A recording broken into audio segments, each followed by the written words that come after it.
Hi guys! It's Filipina-Canadian channel here. I-unbox ko to. I-unbox natin. Ano to? Rice cooker.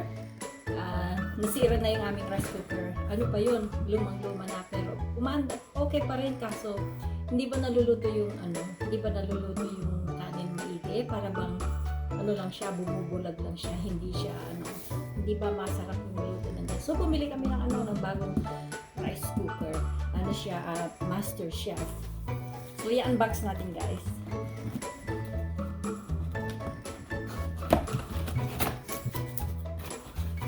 So, meron siya yung kanyang libro. Paano magluto ng kanin. Paano gagamitin yung rice cooker. So, ano siya guys? So, ano siya? Itim ang kinuha ko. Itim lang ang meron sila, walang ibang kulay. So of course meron siya yung cord, kailangan. Tsaka yung sandok, kailangan. Alright, so eto yon. Ano lang siya, 10 cups. Bihirang-bihira, kami lang mag-asawa. So bihirang-bihirang may kasama kami. So pag may kasama man kami, magluluto na lang ako 2 beses. So meron siyang dito, parang anong tawag niyan? Parang bulb para lalabas ng steam dyan. So merong paano buksan? Ito.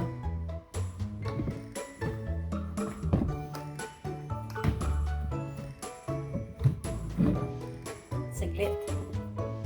Hinanap ko pa siya. Ito pala siya. Ganyan. I-release lang siya. Release. Tsaka, syempre, ito yung kanyang kaldero.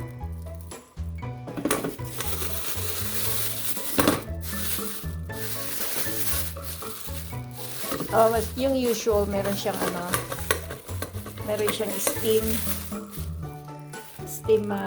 steam plate.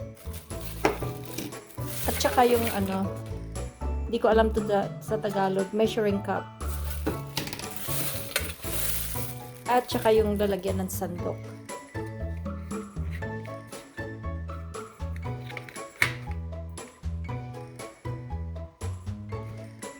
Hanapin ko muna kung saan ko ilalagay yan. So dito pala siya ilalagay. Para sa steam.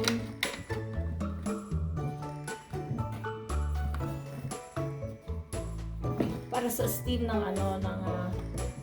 takip ng lid, para pagbuksan diyan siya pupunta yung So I'm happy. Maliit lang siya pero kasya na pang 2 tao. Pero pag extra kasi 10 cups. So meron pang matitira para sa fried rice the next day.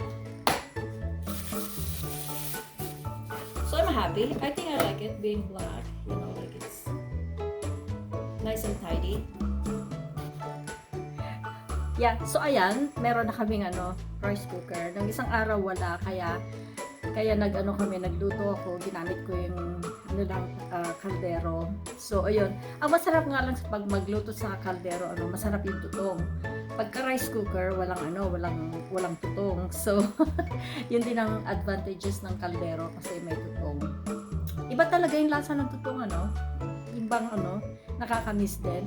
Yung tutong ng, rice cooker, hindi pa masarap. Hindi gaanong masarap kumpara sa niluto sa kaldero. So, ayan guys, yan ang aking unboxing ng aking bagong rice cooker. Pero mo naman, ang tagal yung una kong rice cooker. Binili yan ng asawa ko nung 1998 yata, 1998. Ang tagal na